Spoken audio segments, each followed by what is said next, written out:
السلام عليكم ورحمة الله وبركاته. معاكم دكتور رمضان خيري في فيديو جديد. في الفيديو ده هنتكلم عن أخطاء شائعة جدا بيعملها الآباء والأمهات، ممكن تسبب مشاكل كبيرة جدا للأطفال والرضع والأطفال عموما، قد تؤدي إلى مشاكل كبيرة صحية ممكن تؤدي للوفاة. أول مشكلة عايز أتكلم فيها، ودي مهمة جدا وضرورية جدا وناس كتير للأسف بتعملها، وهي استخدام اللبوس الدولفين للأطفال الرضع أقل من سنتين. لبوس الدولفين طبعا كلنا عارفينه، تركيز 12.5، تركيز 25، دول اللي بيستخدموه للأطفال، ولكن للأطفال مش أقل من سنتين على الأقل. طيب احنا بنشوف دلوقتي وشفت بنفسي أطفال أقل من سنتين بيتم استخدام ليهم لبوس الدولفين، وللأسف حالات حصل لها فشل كلوي، أطفال رضع عندهم فشل كلوي بسبب لبوس الدولفين.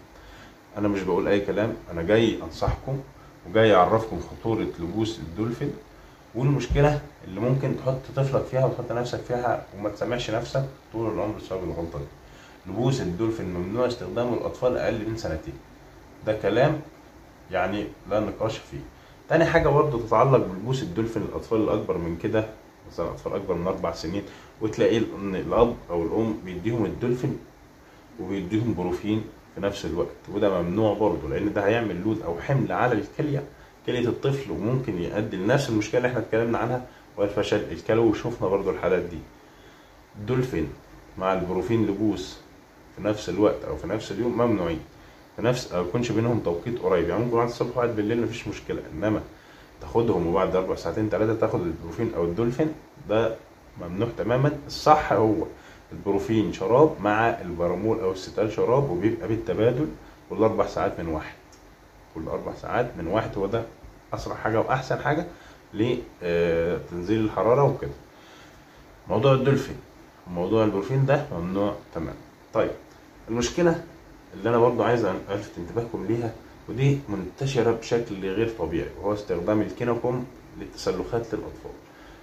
كريم او مرهم الكينوكومب ده فيه كورتيزون صريح كده، ما فيهوش كلام، ومن الحاجات اللي كمان اللي بتاثر على الجلد بطريقه غريبه جدا، وبتخلي طبقه الجلد عند الاطفال تبقى ضعيفه جدا لدرجه ان اقل مشكله الطفل يحس بيها، وبعد كده ممكن مع الاستخدام المتكرر تعمل تصبغ لطبقه الجلد وتعمل بهاء بشكل غير عادي. وشوفنا الكلام ده، وممكن الكلام ده تشوفوه كمان على النت، اطفال وهم كتر استخدام امهات ليهم الكينوكومب علشان طبعا سريع وعلشان مش عارف بيجيب نتيجه.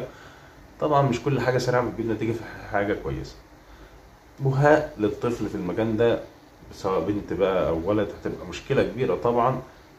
فيبقى بلاش استخدام الكينوكومب، ممكن يستخدموه يوم 2 في حالات كل فين وفين، في حالات شديده جدا كبار مثلا برضه، انما بالشكل العشوائي المستمر اللي انا بشوفه ده فده ما ينفعش يا جماعه، وغلط جدا جدا. عندك بدائل تاني، عندك زنك اوليف، عندك بنسينول، عندك لاميفين، عندك 100,000 حاجه تانيه تستخدمها كعلاج لحفاضات او تسلخات مكان حفاضات الاطفال. فيبقى دول مشكلتين كنت عايز انبه عنهم، او 3 مشاكل او 3 اخطاء شائعه كنت عايز انبه عنهم، من الضروري ان احنا نعرفهم وما نسكتش عنهم ونقول للناس كلها عليهم. يا ريت لو الفيديو عجبكم، يا ريت لو كان في معلومه في الفيديو تعملوا لايك للفيديو وتشيروه في اكتر من مكان علشان الناس كتير تستفيد بيه، لان في ناس كتير للاسف ما عندهاش المعلومه دي ومعذورين، وللاسف ممكن يعملوا زي ما قلت غلطه ما يسامحوش نفسهم عليها العمر كله. عشان كده لازم نشير الفيديو ده في اكتر من مكان، واتمنى لو في اي سؤال بخصوص اي حاجه تخص الادويه يا ريت تسيبوه لي تحت في تعليق علشان اجاوب عليه باسرع وقت ان شاء الله. واشوفكم في حلقه جديده. السلام عليكم ورحمه الله وبركاته.